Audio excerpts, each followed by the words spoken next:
Voilà, de retour pour cette troisième partie, toujours avec Louis-Hubert Rémy, toujours sur la chrétienté, la monarchie française.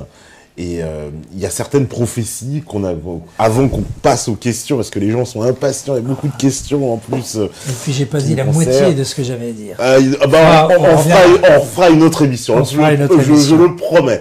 Bon, oui, j'ai quand même des choses très importantes à dire. Et oui, la première chose, c'est dans la même brochure, Saint-Louis, roi éternel, modèle du roi très chrétien.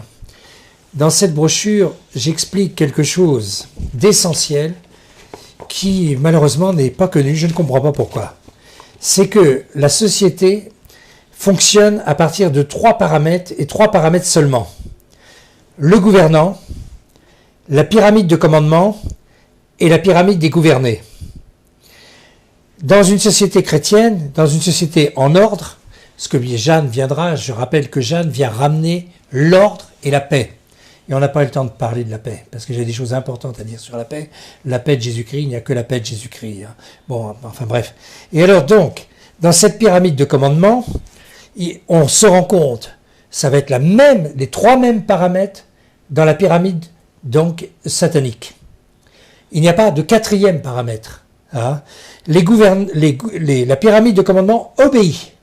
Si elle n'obéit pas, elle est évincée, elle est remplacée. Les gouvernés ne font pas de politique. Les gouvernés font leur devoir d'État, et ça fonctionne comme ça pendant 1300 ans. Et c'est les gouvernés prient pour leurs gouvernants, pour avoir une descendance, pour gagner les batailles, pour toute la famille de France, et tout le monde connaît la famille de France, dans tous les détails de sa vie, est passionné de la famille de France. Bien. Et donc, tout ça, ça fonctionnait pendant 1300 ans.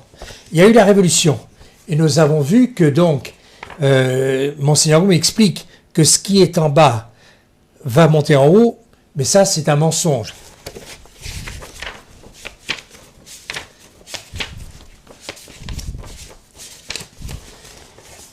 Ils vont nous faire croire que donc les gouvernés vont devenir gouvernants. Mais pour que cette toupie fonctionne, il faut qu'elle tourne sans arrêt. Elle va toujours tourner à sinistra, à gauche. Et donc le fonctionnement va toujours être ça. Mais en fait, ça sera toujours la même pyramide, avec un gouvernant qui là, malheureusement, n'est pas connu.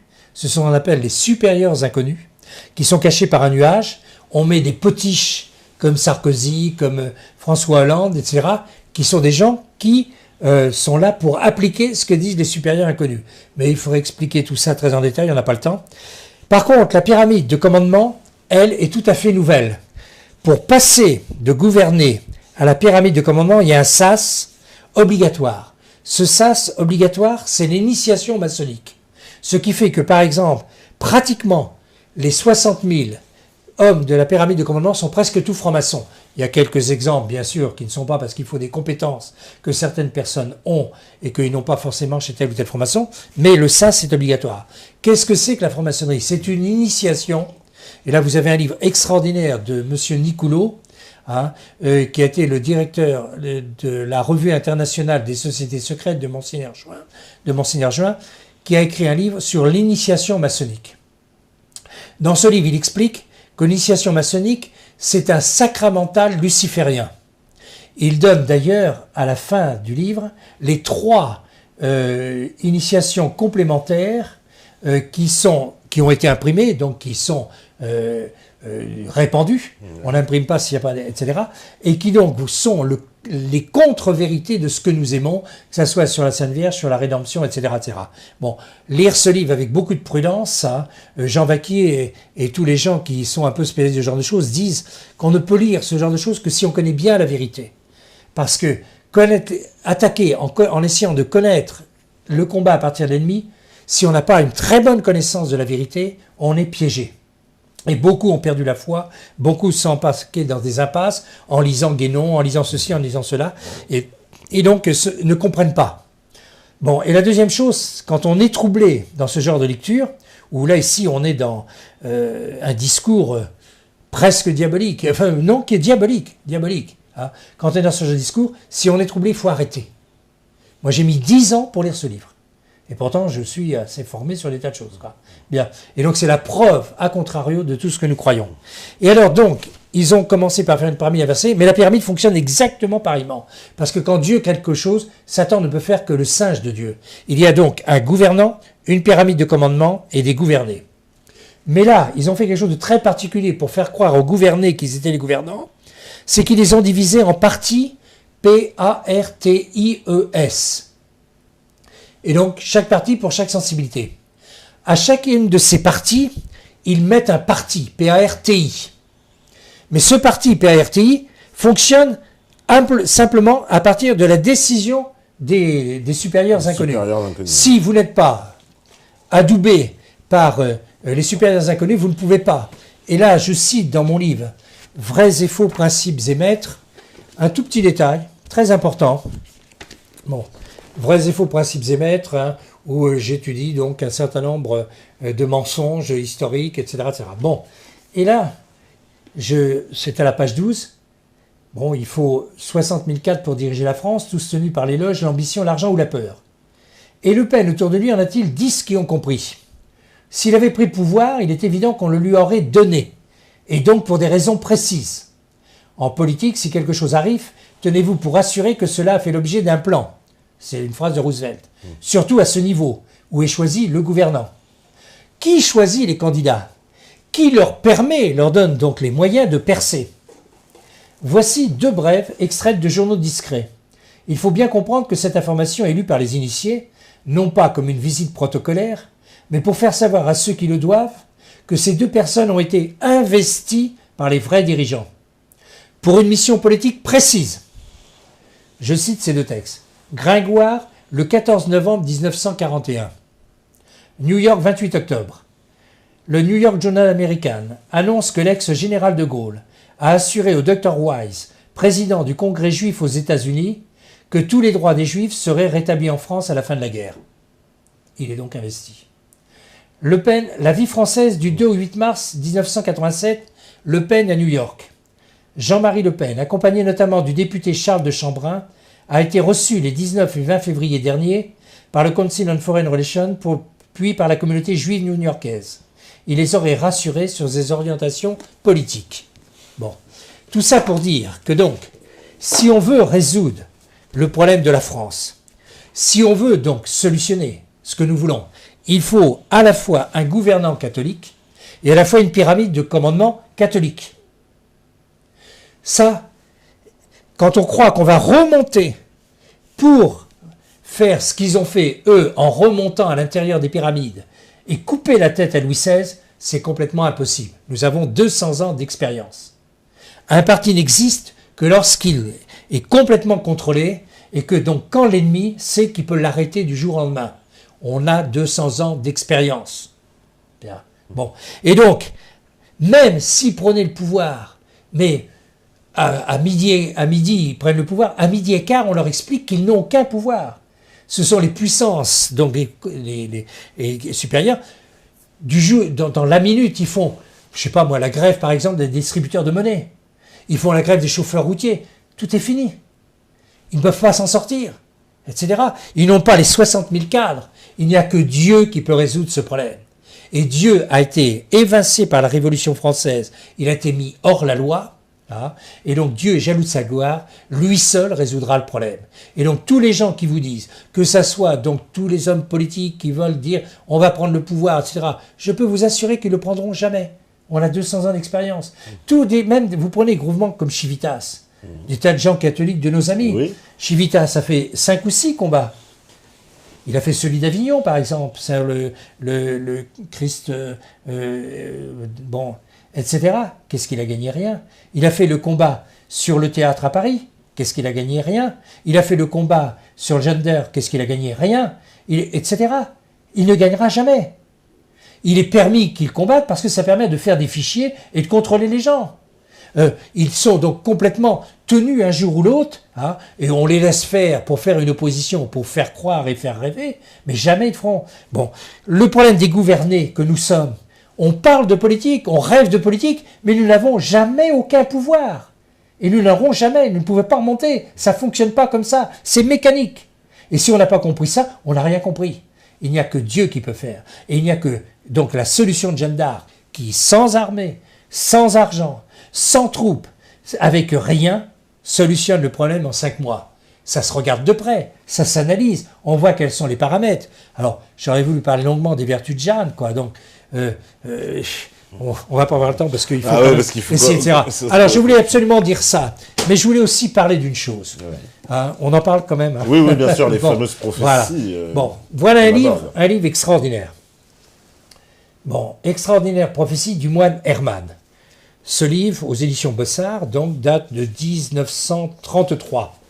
Bien. Bon. Il relate une prophétie très très importante, hein, qui est la prophétie du moine Hermann, qui a été écrite en 1270. C'était un moine du monastère de Lénin dans le Brandebourg. Hein. On dit rien, bien sûr, sur le moine Hermann dans ce livre, mais on précise, partout, on sait en Allemagne que cette prophétie est célèbre. Bien. Elle est composée d'une centaine de formules en vers latin. Bon, là ici, j'ai la personne à qui j'ai acheté le livre avait écrit tous les textes en latin. Bien. Et dans ces 100 prophéties, il y en a une très très intéressante, la 94e. Donc on est à la fin. Voici le texte en latin. Israël, infandum, celus, audet, morte, expiandum. Que l'on peut traduire par Israël entreprend avec audace un horrible crime qui doit être expié par la mort. Alors j'ai consulté donc les dictionnaires latins de Quichera, plusieurs dictionnaires français, pour donc voir un petit peu le contenu de chacun de ces mots. Oui. Voilà ce que dit Fandus. Horrible, affreux, cruel, excessif, mais aussi, très étonnant, dont on ne doit pas et dont on ne veut pas parler. Schelus, crime, forfait, attentat scélérat, calamité, catastrophe, malheur, infortune, objet d'horreur, victime. Forfait se définit comme crime énorme. Crime, c'est une très grave infraction, c'est la violation, envahir d'une façon sacrilège, donc très grave infraction à la fois loi civile ou morale. Odérer, oser, entreprendre, tenter avec audace. Audace, grande hardiesse, courage, assurance, mais aussi insolence, effronterie. Effronterie, impudence sans pudeur. J'aime beaucoup la définition des mots. Je suis un homme qui consulte continuellement les dictionnaires. J'en ai 4 ou 5, etc. J'ai le Larousse du 19e, bien sûr. L'énorme Larousse du 19e. C'est passionnant, le Larousse du 19e. Bon, etc. Bon. Expiarer. Purifier par des expiations un châtiment. Laver, réparer, racheter, apaiser, calmer, satisfaire, contenter et même faire un sacrifice expiatoire. Quelques commentaires. Déjà, la définition des mots permet d'en faire quelques-uns, évidents, mais il est bon de souligner certains détails. La formule part d'Israël et non des Juifs, ce qui est étonnant dans un texte de 1240, qu'on retrouve dans une édition de 1872. Le choix de ce mot est incompréhensible avant 1918. Bon, on en a parlé fin 19e, donc dans des colloques, le sionisme a parlé d'Israël à ce moment-là, mais c'est revenu donc simplement en 18, donc dans les échanges internationaux. Bien. Israël n'existe pas avant. Il est donc bien pour notre temps et il définit bien qui sera châtié. Seule notre époque pouvait comprendre tout le sens de cette prophétie. Troisième commentaire, le crime est lui aussi très clair. C'est celui dont on ne doit pas ou dont on ne veut pas parler. Et ce crime est un mensonge. On a osé avec audace et effronterie nous faire croire à un objet d'horreur faux. Seule la mort d'Israël, pourra expier, purifier cette abomination. Eh bien, ayons le courage de dénoncer cette horrible forfaiture qui s'avère un crime cruel. Oui, grâce au Saint-Suaire, nous savons et ils savent que notre Seigneur Jésus-Christ est le Messie, que notre Seigneur Jésus-Christ est Dieu, et le seul Dieu, que notre Seigneur Jésus-Christ est le solus sanctus, le solus dominus, le solus altissimus. Ils le savent, mais ils n'ont pas le droit d'en parler. Malheureusement pour eux, car la prophétie annonce un châtiment terrible pour ceux qui, dans Israël, refuseront de le voir. La Shoah est-elle donc du passé ou du futur? Et donc, le problème du Saint-Suaire, c'est simple. Le Saint-Suaire est vrai ou faux? Alors, le Saint-Suaire, il est du XIVe siècle, selon le Vatican lui-même. Voilà. Le Saint-Suaire est vrai ou faux? S'il est faux, il y a un faussaire. Étudions le faussaire. Et étudions les possibilités du faussaire. C'est complètement impossible. tous ceux qui ont fait toutes les analyses, tous les paramètres, etc. Même au XXIe siècle, où on a donc des techniques extraordinaires, on est incapable de faire un faux sensuaire. Comment dire, ces analyses du Vatican, alors quoi, Du carbone 14, elles sont tronquées, bon, tout est faux. C'est le problème de l'Église conciliaire. L'Église catholique, avant, a toujours considéré le Saint-Suaire comme le suaire de Seigneur Jésus-Christ. Et vous avez même une messe dans la liturgie sur le Saint-Suaire, où on parlait du Saint-Suaire dans cette messe, on priait pour le Saint-Suaire, etc. L'Église catholique n'a jamais douté une minute ce que le suaire est le suaire du Christ. C'est l'Église conciliaire qui a pris le relais, je l'appelle Vatican II, c'est pas pour rien. Bon, qui a pris le relais de nos ennemis pour cette affaire. Bon, mais je pose la question, si c'est un faussaire doit être capable de le refaire. Mettez-vous au travail, messieurs, mais on peut attendre. Alors, ils le savent, mais ils n'ont pas le droit d'en parler. C'est terrible. Alors, la suite de la prophétie nous concerne, nous, beaucoup, parce que le 95e vers dit « Et pastor gregem recepit Germana regem » et le pasteur récupère son troupeau, la Germanie son roi. Quel est ce troupeau qui a perdu son pasteur? Quel troupeau peut vivre sans pasteur? Quel est le pasteur qui a pouvoir de récupérer son troupeau? Il s'agit bien de la Sainte Église catholique et son divin pasteur. Elle seule peut vivre sans pasteur apparent, car son pasteur, notre Seigneur Jésus-Christ, quoique invisible, est son vrai pasteur, confiant à son vicaire, le pasteur visible, la garde et la marche du troupeau. Si ce troupeau a perdu son vicaire visible, c'est que celui qui paraît est un usurpateur. Il sera chassé ou disparaîtra. C'est ce que la très sainte Vierge nous a fait comprendre. Si l'on sait bien méditer, l'Église sera éclipsée. C'est ce que les bienheureuses Élisabeth Canori-Mora et Anna Maria Taigi ont prophétisé en précisant que Saint Pierre choisit alors le nouveau pape. Remarquons que ce n'est pas le troupeau qui récupère son pasteur, c'est le pasteur qui récupère son troupeau. Pour nous, troupeau, il n'y a qu'un devoir, rester dans son troupeau, et donc ne pas aller chez l'usurpateur, ne rien changer de ce que la Sainte Église a toujours enseigné de croire et faire. Et prier pour qu'il vienne au plus tôt nous délivrer. Ne jamais tenter de se choisir un pasteur autre que celui qu'il nous enviera. De même, ce n'est pas le troupeau qui choisit son roi, c'est Dieu qui le choisit et le lui donne. Et on n'a pas eu du tout le temps de parler donc du problème de cette église conciliaire. J'ai écrit une brochure, l'église est éclipsée, où donc j'explique le problème de l'éclipse. Bon, mais j'ai surtout écrit un livre, ils ont tout détruit, le sédévacantisme, le problème de l'Unacum, le problème de l'heure présente, débats et polémiques. Bon, j'ai écrit en complément, le problème de l'Unacum, problème de l'heure présente, ah oui, non, il est dans ce livre aussi, bien. Bon, j'ai écrit aussi Chrétien ou Marane. C'était une brochure que j'aime beaucoup. J'ai donné des tas de documents très très intéressants de lecture que j'ai trouvé Donc le Marane, c'est celui qui est double. Bien. Donc catholique chez soi et juif chez bon. lui. Alors les Maranes, c'est ceux qui sont venus d'Espagne. D'Espagne, etc. Donc qui étaient juifs à la maison et catholiques à l'extérieur. Bon, notre époque est une époque de Marane. Et le pire, c'est la religion conciliaire qui se veut traditionnaliste. Ils se veulent conciliaires et catholiques. Et tout ça, ce n'est pas catholique.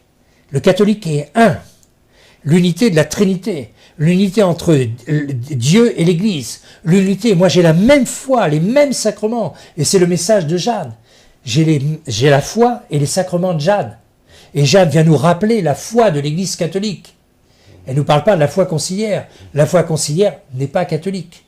Bon, j'ai écrit des tas de choses là-dessus, excusez-moi, on n'a pas le temps d'en parler, etc. Mais là-dedans, par exemple, je donne 287 changements que j'ai notés, j'aurais pu monter à 300, 350, et je dis, et vous dites, tous les 10 changements, je dis, et vous dites que l'Église conciliaire est l'Église catholique? Ils ont tout changé. Ils ont changé tous les sacrements. Ils ont surtout changé le rituel du sacre des évêques.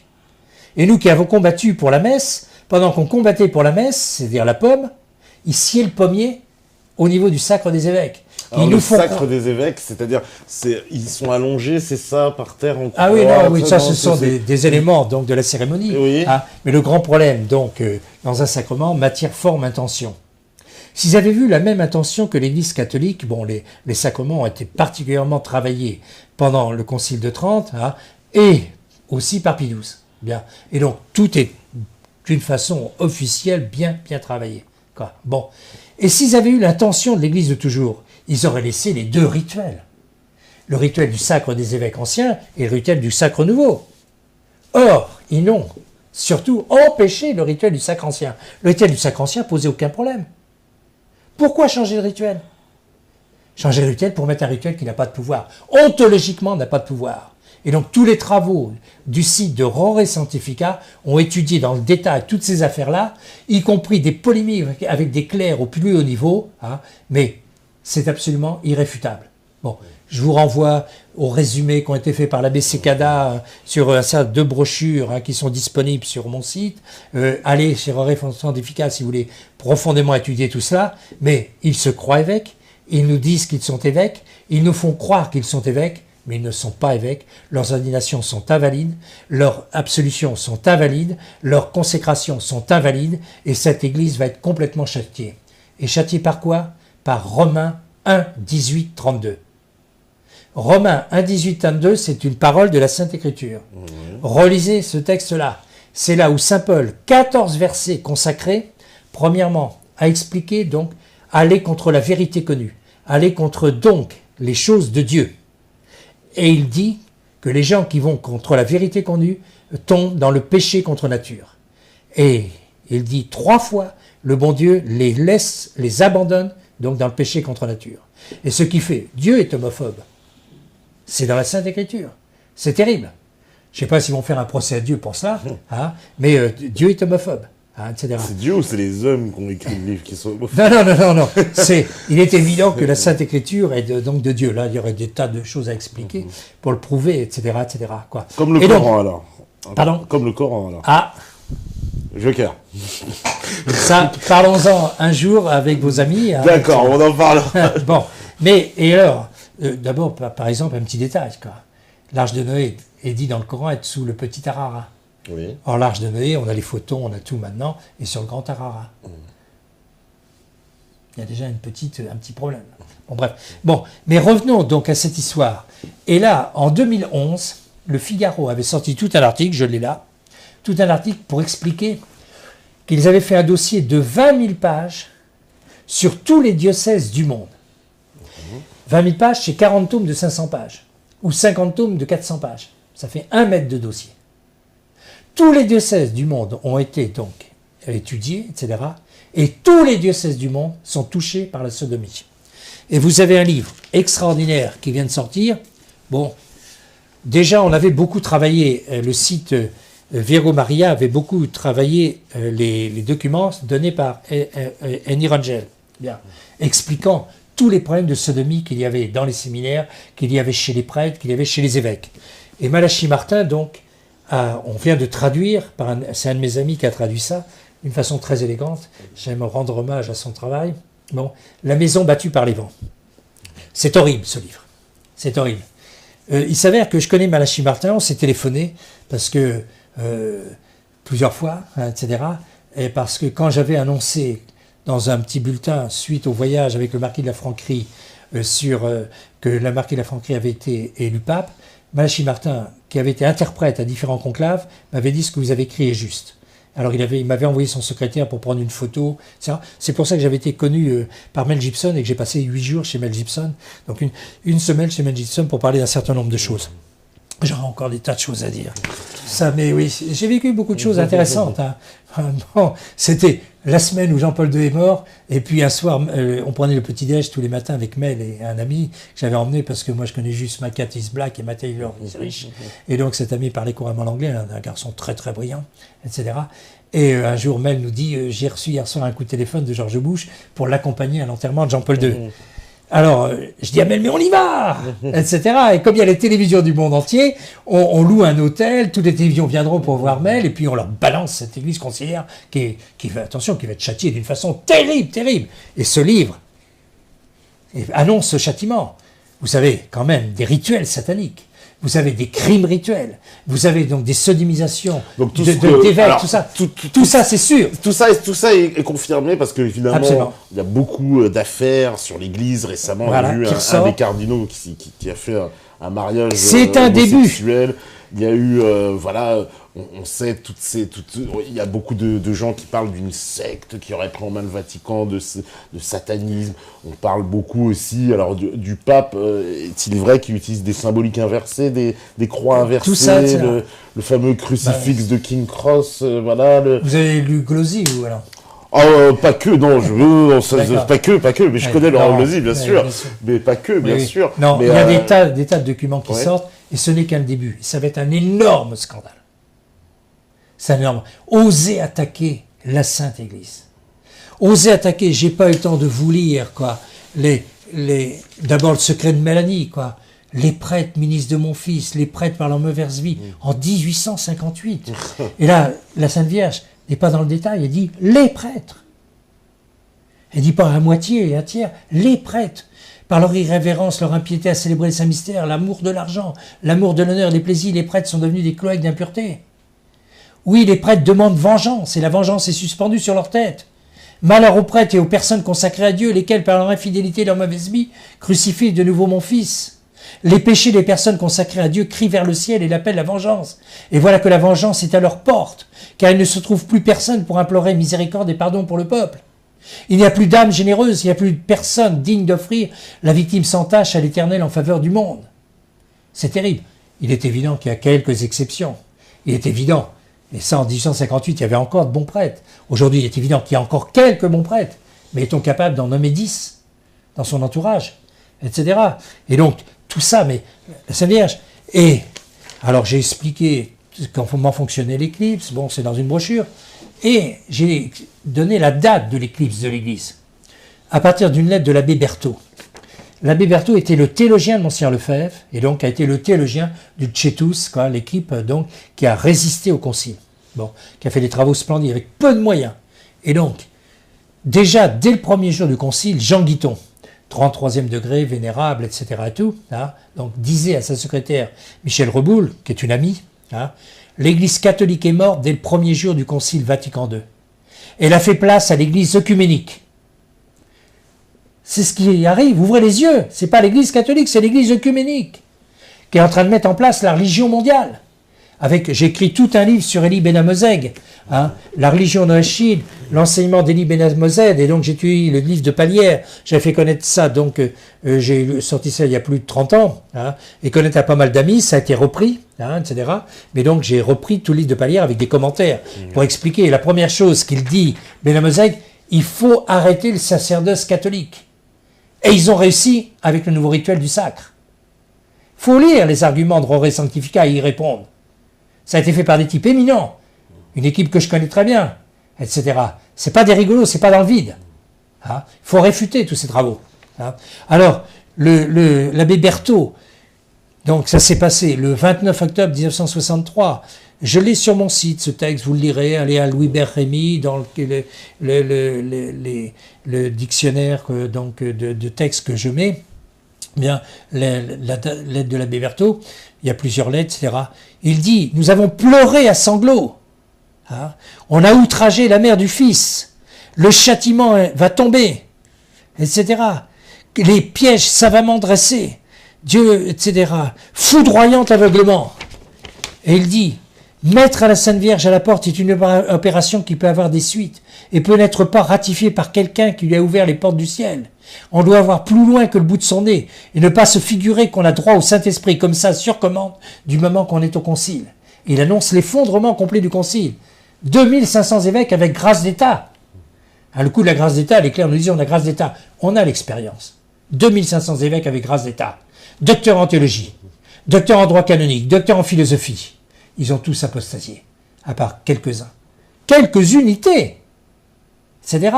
Et donc, et on n'a pas tiré les leçons de tout ça. On n'a pas réfléchi sur ce qui s'est passé. C'est un châtiment colossal. La Sainte Église de Dieu. Je finis en disant, Dieu le Père peut-il supporter que le chef-d'œuvre de sa création soit humilié ainsi? Qu'on ose attaquer la Sainte Vierge, la reine de toute la création. Dieu le Saint-Esprit peut-il supporter que sa sainte épouse soit humiliée ainsi? Mais qu'est-ce qui s'est passé avec la Sainte Vierge? C'est-à-dire qu'elle est sortie du rite catholique? Voilà, donc, il y a eu donc toute une opération où donc les pères ont refusé donc de parler de la Vierge Marie. Alors, il faut y reprendre tous les textes avant. C'est très bien expliqué dans le... Alberino, je ne sais plus, en 5 tomes là, sur le Concile, un livre que j'ai lu intégralement, passionnément, et où Monseigneur Lefebvre sort très grandi sur les tas de choses. Bon, je connais les limites de Monseigneur Lefebvre et les défauts de Monseigneur Lefebvre. Mais Monseigneur Lefebvre a fait un combat, donc à un moment déterminé, avec un énorme courage, il n'a pas tout vu. Hein. Il s'est arrêté, il a vu que le début de l'éclipse, il n'a pas compris tout cela. Bon, mais ses successeurs avaient tous les éléments pour le voir. Et eux trahissent. Ils trahissent même Monseigneur Lefebvre. Hein. Et tout ça, ça va être des châtiments terribles. Dieu le Fils peut-il supporter que sa Sainte Mère soit humiliée ainsi? Les anges, les élus, peuvent-ils supporter que notre reine soit humiliée ainsi? La Sainte Église peut-elle être humiliée ainsi? La gloire de Dieu, la justice de Dieu impose le plein triomphe de la très sainte Vierge Marie, Mère de l'Église. Prions, elle triomphera. Parce que la promesse du triomphe de Marie, et elle triomphe pour son Fils. Et c'est pour le règne du Sacré-Cœur. Et le règne du Sacré-Cœur sera grandiose. Mais pour qu'il règne du Sacré-Cœur, il faut d'abord qu'un certain nombre de choses se passent. Et en particulier, vous avez une petite brochure, bon, je la cite dans un de mes livres, que j'ai consacré à Holzhauser,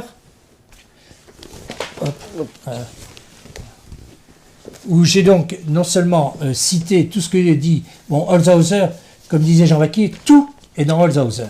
Et donc, c'est là, en effet, que vous avez tous les plus grandes prophéties qui s'appliquent à notre époque. Où est-ce qu'elle est, ma brochure Holzhauser? Voilà. Holzhauser et autres prophéties. Je donne en particulier aussi là-dedans la prophétie de Saint François, 1250 et quelques, dans lequel il annonce qu'à un moment, il y aura deux papes, et dont le deuxième pape sera le destructeur de l'Église. C'est en train de se mettre en place, puisque donc on a déjà détruit toute la théologie des sacrements, on a détruit toute la logique dogmatique, on a changé les quantités de choses, les catéchismes sont bourrés d'erreurs, bourrés de choses qui ont été condamnées, on a détruit, et là il est en train de détruire la fin, la théologie morale. Bon, etc., c'est la destruction, c'est pour ça que j'appelle ça Vatican II. C'est pas ça l'Église catholique. Et donc ils vont détruire cette Église conciliaire. Ils ont une haine énorme contre l'Église. Ils veulent faire subir à l'Église ce qu'ils ont fait subir à Jésus-Christ. Et donc l'Église suit la passion de Jésus, mais là donc, c'est l'Église conciliaire qui va être mise en avant, qui va être châtiée d'une façon terrible. Et donc dans cette brochure, je parle d'une autre brochure dont voici une édition originale qui est très rare, Dénouement de la persécution par l'abbé Lehmann. Elle date de 1886, Augustin Lehmann. Bon, les abbés Lehmann sont des gens absolument passionnants. J'ai chassé tous leurs écrits, j'ai tout trouvé, y compris, donc, parce qu'il y a un catalogue qui est fait de leurs écrits, dans le livre que Théotime de Saint-Just a consacré aux abbés Lehmann. J'ai même trouvé 2 livres qu'il ne cite pas. Hein, bien. Et les abbés Lehmann sont des juifs convertis, vraiment convertis, qui disent des tas de choses dès le 19e siècle, et grands spécialistes de la Sainte Écriture, de l'Ancien Testament, et ils voient donc dans l'Ancien Testament des quantités de choses qui se passent dans le Nouveau Testament. Et là, dans cette brochure, ils expliquent comment, sous l'Ancien Testament, ils ont voulu faire, Satan avait des troupes qui voulaient donc faire disparaître toutes les promesses assurant la naissance de la Vierge Marie et assurant la naissance de Jésus-Christ, sauveur du genre humain. Et donc, l'antéchrist de l'Ancien Testament, c'est Sennacherib. Et donc, Sennacherib donc, fait en 4 points, expliqués par l'abbé Lehmann, je vous renvoie à la brochure, elle n'est pas très longue, mais c'est très clair.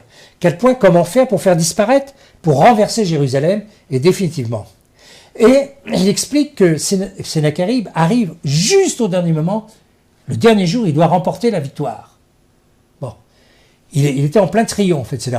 Et dans la nuit, l'ange exterminateur tue les 185 000 hommes de ses troupes.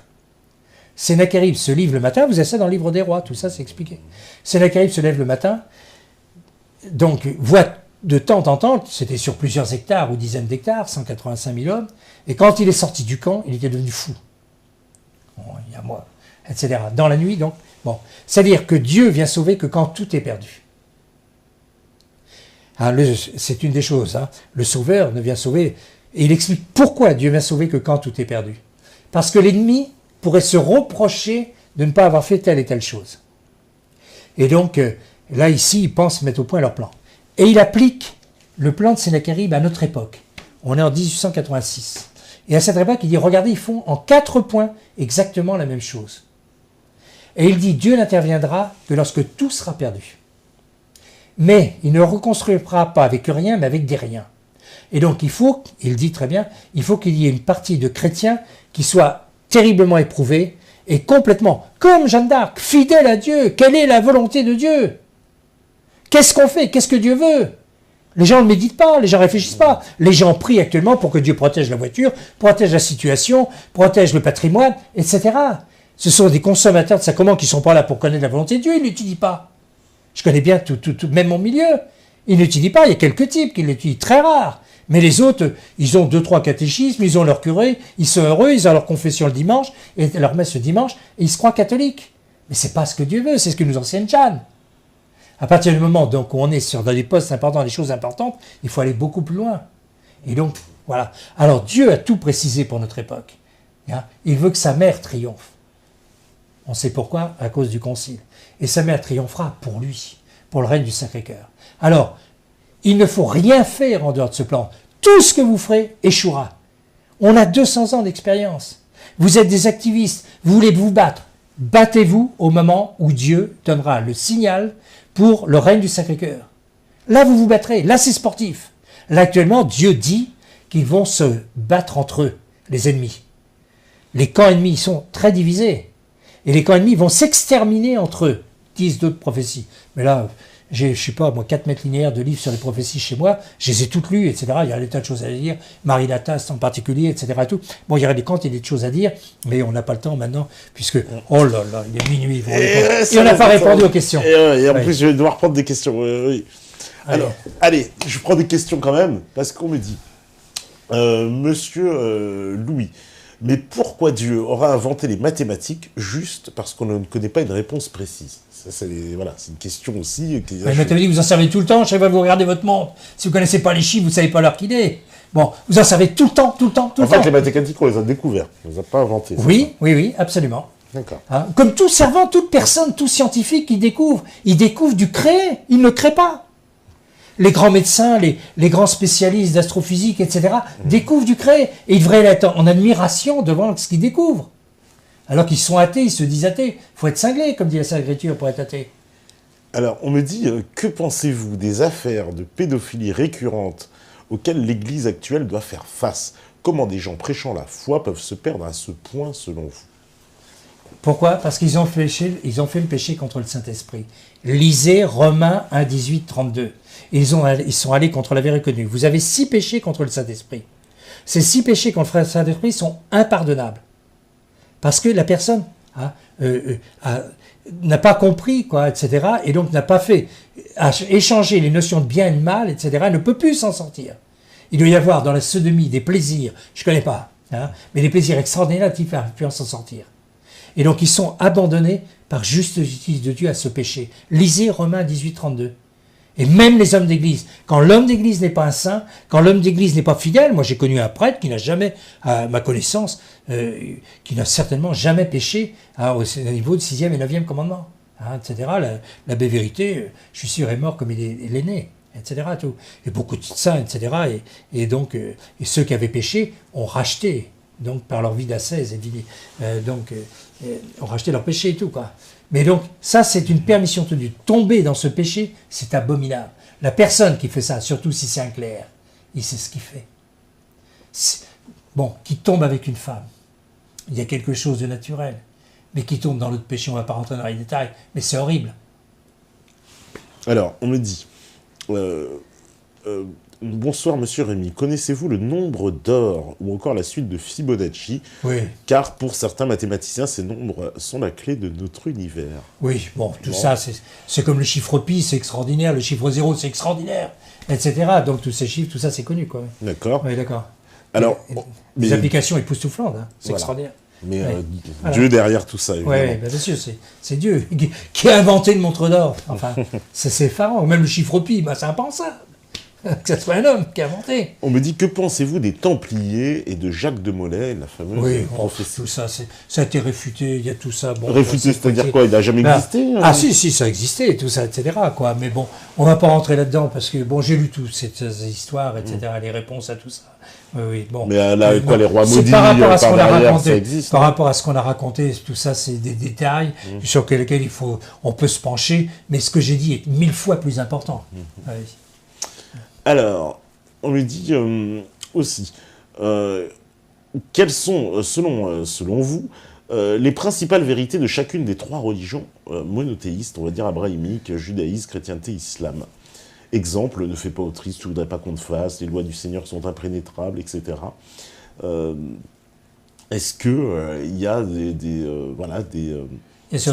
des grands principes qui se rejoignent? Il y a quelques grands principes qui se rejoignent, ouais. mais il y a surtout des différences. Il y a surtout des différences. Ouais. Bon, par exemple, dans la religion catholique, vous avez quelque chose qui n'est unique à la religion catholique, c'est la confession. La confession, c'est quelque chose d'extraordinaire. Vous n'avez ça ni dans la synagogue, ni dans la mosquée. La confession, quand l'homme, donc, c'est la vie intérieure de l'âme, et l'homme a péché. Et donc, devant son créateur, il reconnaît son péché. D'abord, il a une vie morale. Il connaît les péchés. Il faut voir les examens de conscience. C'est quelque chose de très fouillé, de très précis. Hein. Et donc, il demande pardon à Dieu. Et il essaye de ne plus retomber. Et il résiste, etc. Vous n'avez pas ça dans aucune religion, y compris la religion conciliaire. La religion conciliaire, personne ne se confesse. J'ai demandé au début de la religion conciliaire à des candidats de prêtres, est-ce que vous confessez? Oh, on ne se confesse plus. C'est unique à la religion catholique. Et le problème de l'absolution, c'est quelque chose d'extraordinaire, parce qu'on sait qu'on est dans la paix de Dieu. Et la paix intérieure, c'est la chose qui est le plus terrible dans l'épreuve. Et si on n'a pas la paix intérieure, on ne supporte pas l'épreuve. Il faut avoir à la fois donc une âme. Donc, et c'est la chose que va dire Jeanne. Il faut combattre, il faut être en état de grâce. C'est encore un des messages de Jeanne qu'il faudrait reprendre en considération. Hein, les batailles, et en plus même, elle va plus loin. Hein, on nous sort « les hommes d'armes batailleront, Dieu donnera la victoire ». Mais jamais Jeanne n'a dit ça. Jeanne a dit « oh non Dieu, les hommes d'armes batailleront et Dieu donnera la victoire ». Et donc il faut remettre les choses à leur place. Et elle dit « les hommes d'armes batailleront », mais pas ni les femmes, ni les enfants, ni les curés. C'est un métier spécial, la guerre. Il faut des hommes trapus et velus. Hein, et des hommes qui se tiennent. Le lieutenant, quand il part au combat, il fait dans son froc. Le capitaine, il fait avant. Le commandant, allez mes petits gars, etc. Bon, il faut s'endurcir. Hein, bon, il y a des types qui sont nés guerriers. Bon, c'est une race spéciale. Les aristocrates avaient l'habitude. Ils étaient élevés dans cette fonction, hein, etc. Mais au jour d'aujourd'hui, vous savez, les quantités de soldats qui valent rien. Ce sera comme en 14, il faudra les limoger, quoi. Les envoyer à Limoges. On me dit, que pensez-vous du miracle de Fatima? Bien sûr, c'est extraordinaire. C'est extraordinaire. Juste pour rappeler un peu ce qui s'est passé dans la petite ville, Portugal, Fatima, dans les années 50, c'est ça? Et puis à part les voyants, 3 enfants. Oui. Là aussi, quelque chose d'extraordinaire. Ils ont vu l'enfer. Est-ce qu'on pense, mais quelle est la psychologie de la Sainte Vierge? Est-ce qu'elle est folle ou pas? De faire voir à des enfants de 7 ans, 12 ans, l'enfer. C'est parce qu'elle sait. Quand on voit que le bon Dieu fait faire la guerre à une jeune fille de 16 ans, que la très sainte Vierge Marie avait 16 ans, le moment de l'annonciation et de la naissance de Jésus, 16-17 ans, les choses de Dieu sont extraordinaires. Une jeune fille de 16 ans, 17 ans, qui va donner naissance à son Dieu. Elle le sait, elle en est complètement, qui connaît toutes les prophéties. Et notre Seigneur vit 30 ans avec elle pour la préparer à sa passion. Lui donne les consolations parce qu'elle savait que ça finissait par la croix et la passion. Et donc notre Seigneur vit 30 ans, vit caché avec elle, hein, et Saint Joseph meurt avant parce qu'il n'aurait pas supporté la passion. Et voir une femme supporter la passion, supporter tout ce que ça représente, toutes ces souffrances, et sachant que la passion ne rachèterait pas des quantités de gens qui la refuseront. Mais est-ce qu'on a une pensée, une minute du martyre de la Vierge Marie? Et qu'est-ce qui a été annoncé clairement dans ces messages de Fatima? Alors, qu'est-ce qu'on en sait? Parce que l'Église a dit quelque chose. Alors, il me semble qu'il y avait bien la troisième lettre qui devait être ouverte à une date précise. Elle a été ouverte, mais l'Église a dit on ne dit rien sur le contenu. C'était l'apostasie de l'Église. C'est l'apostasie de Vatican II qui était annoncée. Bon, il y a des gens qui... Ah, c'est pour ça qu'il n'annonce pas. Ben voilà. Etc. Dieu ne fait... C'est dans le prophète Amos. Dieu ne fait jamais rien sans en avoir parlé par ses amis les prophètes. Bien. Et donc, tout ce qui était vécu a été prophétisé. Avec mon épouse, nous avons travaillé sur, par exemple, le travail de l'Apocalypse du Père de Clorivière, qui n'a jamais été dit. Nous l'avons dans l'ordinateur. Bon, on a tout enregistré. Bon, c'est en correction, ça sort. En 1802-1804, le Père de Clorivière, dont la cause de canonisation est close, hein, et qui n'est pas sur les autels par Jean-Paul II à cause de Louis-Hubert Rémy, parce qu'un jour j'étais chez un ami et on voit arriver une voiture romain, un Monseigneur avec des boutons violets vient, etc. Et donc c'était chez un ami éditeur et qui nous dit Rome voudrait mettre le Père de Clorivière sur les autels, mais il faut que vous arrêtiez de distribuer le livre du Père de Clorivière, Études sur la Révolution. Bon, c'est un livre absolument remarquable. Le Père de Clorivière est un monument. C'est quelque chose, c'est un jésuite qui a été le restaurateur des jésuites donc sous Napoléon, qui a fait plus de prisons sous Napoléon d'ailleurs que sous la Révolution. Bon, des quantités de petits détails. Faut pas oublier que Napoléon a répété « Je suis la Révolution ». hein, etc. Et il était la révolution répandue dans toute l'Europe, Oui, c'est par ça, les loges ouais, maçonniques, oui, tout à etc. fait, oui. Et puis après, tous les pouvoirs ont été attaqués par ces loges, etc., souterraines et compagnie, etc., quoi. Et donc, revenons donc à Fatima, quoi. Et donc, ça avait été prophétisé. C'est la seule prophétie que j'ai vue annonçant la démolition de l'église, et il précise par les clercs. Il a 80 pages sur donc la démolition de l'église, et j'avais jamais trouvé de prophétie. J'avais su simplement trouver un catalogue de prophéties, le nom m'échappe actuellement, il était annoncé où le type disait à la fin, et j'ai vu des prophéties annonçant la destruction de l'église, mais je comprends pas bien. Bon, Holzhauser en parle, lui, et il dit que même à la fin, bon, il divise l'histoire de l'Église en 7 âges qui correspondent aux 7 jours de la création, qui correspondent aux 7 dons du Saint-Esprit, etc. C'est passionnant, Holzhauser, quoi. Bon. Et il dit à la fin du 5e âge, l'Église de Sardes, dont le signe de reconnaissance des prêtres de Sardes était de baiser la terre quand ils arrivaient quelque part. Ça vous rappelle 2-3 choses avec Jean-Paul II. Ouais, bon, ouais. Bref. Et donc, c'est l'église de la gnose. Sardes, c'était la ville de Crésus, où roulait la rivière le Pactole. Si c'est pas la définition de notre époque, on n'a rien compris. Bon, il y a quand même 180 pages sur cette église de Sardes. Et il dit à la fin de l'église de Sardes. Alors après, c'est l'église de Philadelphie. L'église de Philadelphie, c'est l'amitié entre les peuples, l'amitié entre les deux pouvoirs, le pouvoir spirituel et le pouvoir temporel. L'amitié entre les deux frères. Bien. Et donc, c'est l'arrivée du grand monarque et du grand pape. Mais il dit à la fin du 5e âge, il y a tellement peu de croyants qu'on peut les nommer par leur nom. Ça rejoint ce que dit l'abbé Lehmann dans le dénouement de la persécution. Ah, donc un tout petit nom, etc. Et donc on y arrive. Il faut d'abord que ce petit nom ait la foi de toujours. Si sur une seule chose, comme dit Satis Cognitum, l'encyclique de Léon XIII, qui n'est pas enseignée par Icône, si sur une seule chose vous ne croyez pas, vous avez perdu complètement la foi, parce que vous préférez votre volonté propre à celle de l'Église, à celle de Dieu et l'Église. Et moi, je suis de ceux qui croient profondément à l'acte de foi. Mon Dieu, je crois, je le dis tout le temps, je crois sincèrement, oh là, je suis fatigué. Bon, mais enfin, l'acte de foi que je récite tous les jours, etc. Oui. Allez, je prends les dernières questions. Allez. Bon, alors, Monsieur Rémy, de la laïcité d'exclusion en France, ne serait-il pas mieux pour la France d'avoir une religion d'État pour que l'identité soit renforcée et lutter contre les pertes d'identité des jeunes et des moins jeunes? Ça va revenir. Oui, vous êtes pour, complètement. Ça va revenir. Ça va revenir, même, ouais. Il y aura des grandes conversions. Il y a déjà d'ailleurs, bon, il y a dans les milieux traditionnalistes, il y a peu de conversions.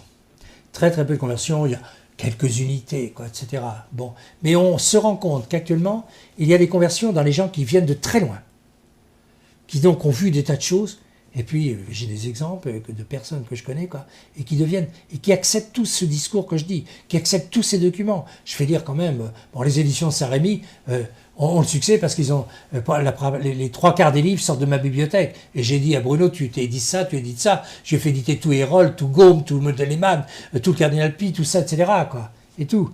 Et donc, ça commence, bon, un gros travail quoi, qui commence à rentrer. Mais attendez, il faut passer de lecteurs à des gens qui soient des témoins de la foi. Et là, on n'y est pas encore. Oui. Alors, on me dit, dans le livre, Monsieur Rémy, le rôle et le lien de la France avec le catholicisme peut-il remonter avant le baptême de Clovis, et notamment avec Constantin, le premier qui s'est rendu à la Montjoie, et à qui les druides donnèrent une copie du Labarum, qui lui donnera la victoire sur Maxence sur le pont de Milvius, qui deviendra l'oriflamme pour la France et la Sainte-Lance. Constantin a eu la vision. Constantin a eu la vision du Labarum, c'est raconté par Tertullien. Tertullien ou je ne sais plus, Origène. Bon, a eu sa vision donc en Arles. C'est là où il a pu la première fois le Labarum. Et donc après, au pont Milvius, il a revu cela, il a compris cette affaire, quoi. Bon, il était marié avec Sainte-Hélène, quoi, qui était d'une très grande beauté. C'était une fille très simple, hein, donc il va devenir cette Sainte-Hélène gigantesque qui va ramener donc tous les trésors, hein, donc de Palestine, etc., quoi. Mais donc, la première chose qui vient, donc, c'est l'arrivée des Saints de Provence. Ce sont les Saints de Provence, donc Sainte Marie-Madeleine qui prêche, qui est l'apôtre de la résurrection, donc qui amène en France la résurrection. Elle était accompagnée de Lazare. Mon épouse, qui est spécialiste des traditions de Provence et qui a sauvé les traditions de Provence, elle est connue par les spécialistes en Provence, a fait toute une conférence il y a quelques années où ils avaient réuni à Saint-Maximin, donc en Provence, dans l'abbaye royale et la basilique royale, donc ils avaient réuni toutes les reliques des Saints de Provence, que Marthe, Marie, Lazare, Maximin, etc., Marie-Madeleine et tout et tout. J'ai porté d'ailleurs le chef de Marie-Madeleine dans la procession du fin juillet, quoi, qui se fait toujours à Saint-Maximin. Et elle a passé 1h30 à faire une conférence sur Saint-Maximin, alors que nous ne connaissons qu'à peine 3 lignes. Mais on a une grosse bibliothèque, etc. Tout. C'était passionnant. Bon, il s'est passé... Donc, ce sont les Saints de Provence qui ont vraiment été l'âme de la France. La Nouvelle Judée. Bon. Après, il y a un type énorme. C'est Saint-Martin. Saint-Martin a fait l'unité de la France.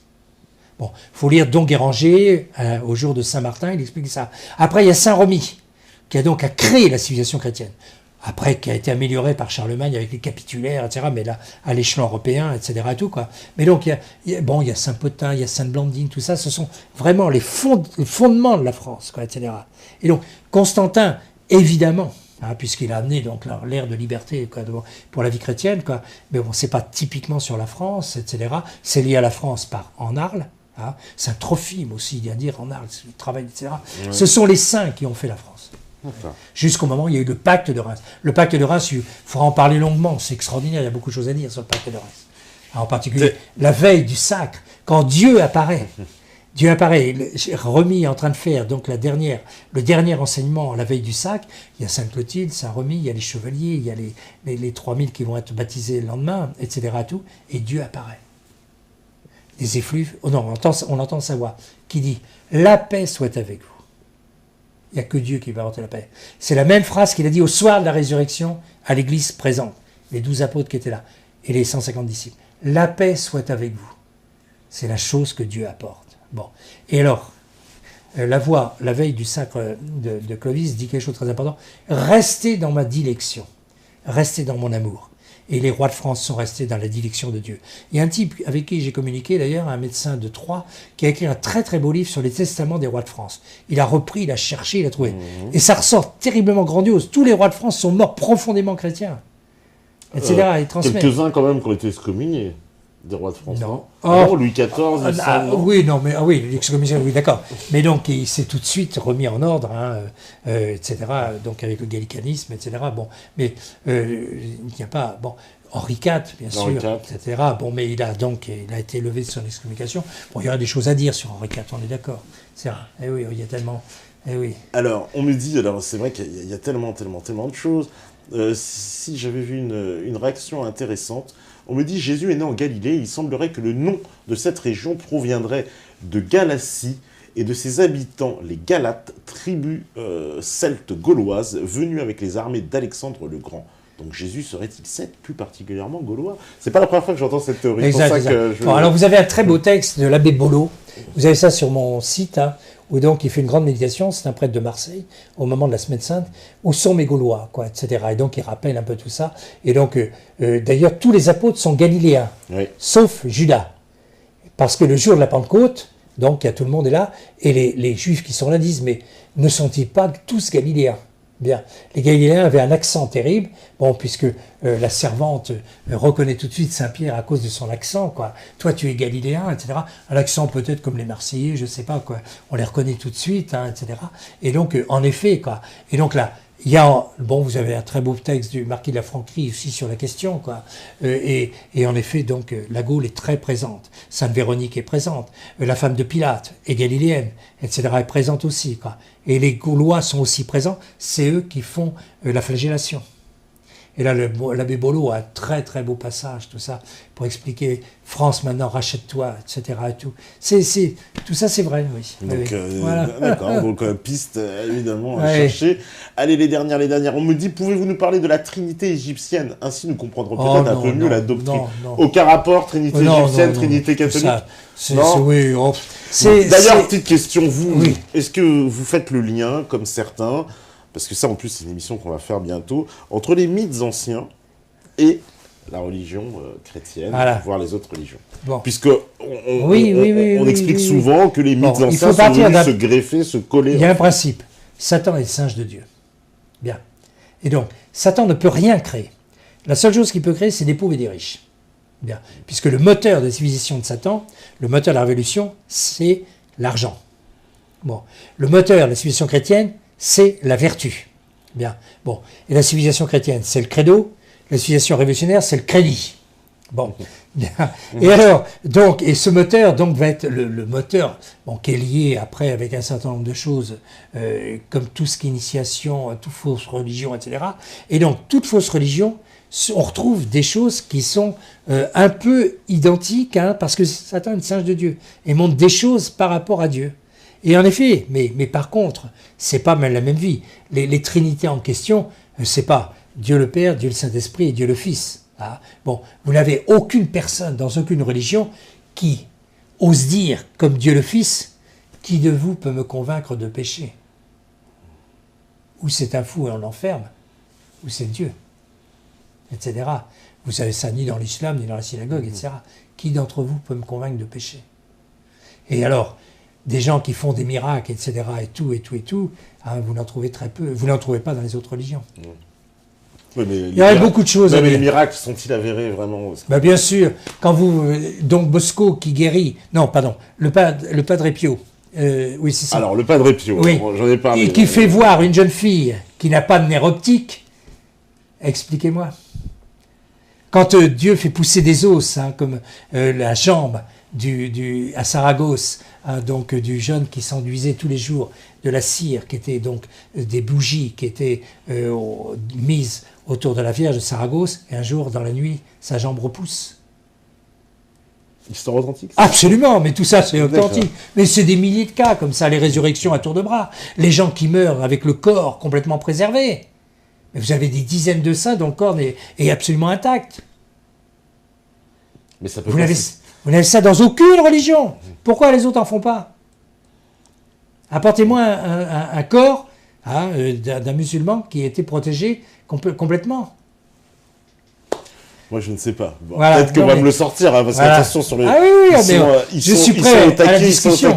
Je suis prêt à la discussion. Allez, les dernières questions. Allez, on me dit, en parlant d'un autre sujet, il paraît que les chrétiens sont aussi interdits de manger du cochon, car Jésus l'avait aussi interdit. Non, c'est faux. Faux? C'est faux, je mange du cochon tous les jours. Enfin, d'accord. Tous les jours, mais dans l'Ancien Testament, il y a une interdiction, effectivement. Oui. Dans l'Ancien Testament. Des aliments qui étaient interdits. Ouais. Et là, c'est là où c'est apparu à Pierre, quoi. Les anges ont fait voir, et donc de manger tous les aliments.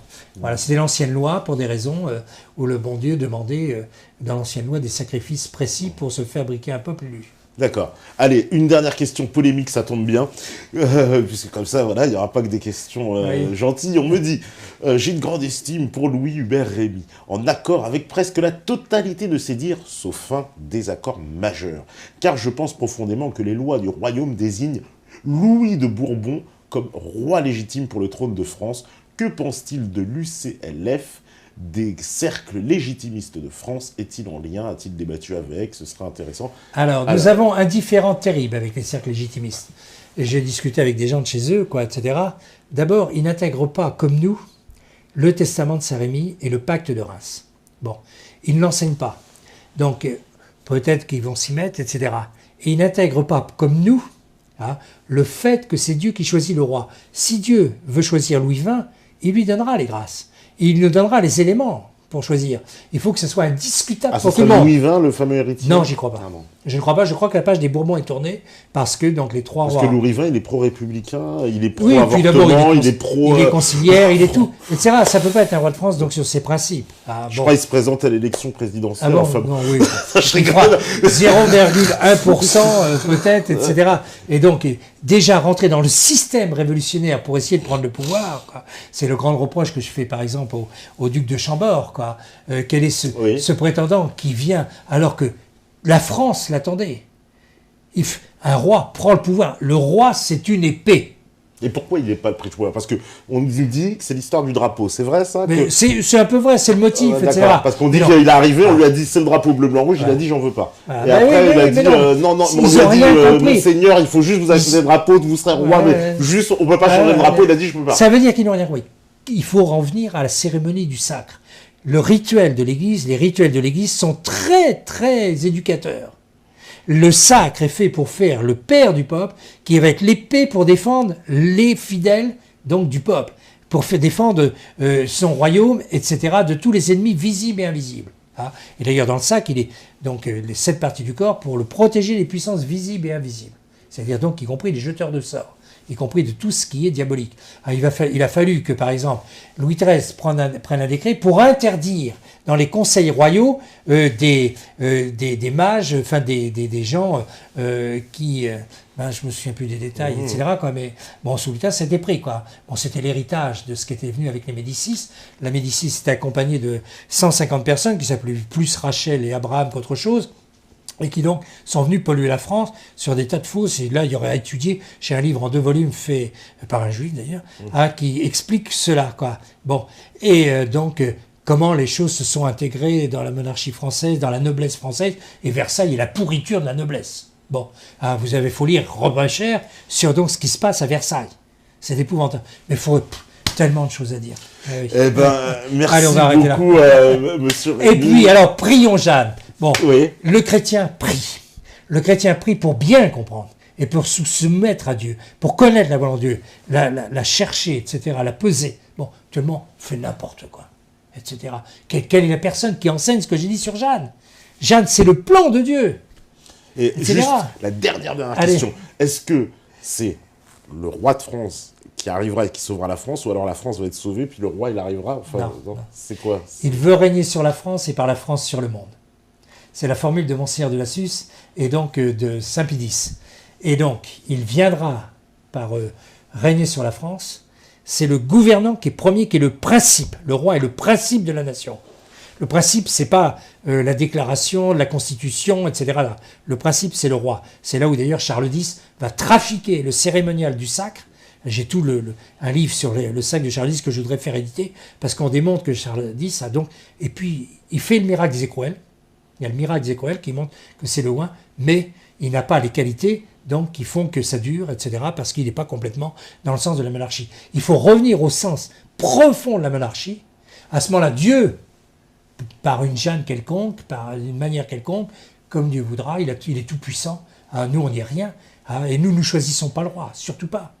On n'est pas des révolutionnaires, on n'est pas des démocrates. D'ailleurs, on ne devrait jamais parler. Que ce soit justement les invisibles là qui choisissent le pouvoir invisible, qui choisissent le roi. Pour le moment, c'est certainement la dernière chose qu'ils feront. Quoi. Ils font durer au maximum la révolution. Et ils sont prêts à nous faire un faux grand monarque pour continuer la révolution. Un monarque qui tiendront, qui sera à leurs ordres, etc., etc. Ils sont prêts à tout pour eux. Ils ont mis 1793 ans pour couper la tête du roi. Ils ont le pouvoir, ils ne lâcheront pas facilement. Il n'y a que Dieu qui pourra les faire lâcher. Et donc, nous attendons, pour la gloire de Dieu et la louange de Dieu, le règne du Sacré-Cœur. Voilà. D'accord, merci. Allez, on va arrêter là. Merci beaucoup. C'est moi qui vous remercie, d'avoir pu exprimer. Merci. De toute façon, j'ai pas dit la moitié de ce que on se promet justement de se revoir. C'est pas terminé. Puis comme ça, la prochaine fois, on répondra plus amplement aux questions, parce que là, il y a tellement de questions. Je suis désolé, on n'a pas pu répondre à tout. Il y a beaucoup de choses à dire. Eh ben, en tout cas, merci beaucoup. Merci à la régie. Merci aux modérateurs qui sont restés connectés. Merci à tous les tétanautes. Encore un grand merci à vous. Et évidemment, on se retrouve vendredi. Et vous savez que je n'aurai qu'une chose à dire, forcément, si vous écoutez ce message, c'est que vous êtes la résistance. Ciao, ciao, ciao tout le monde.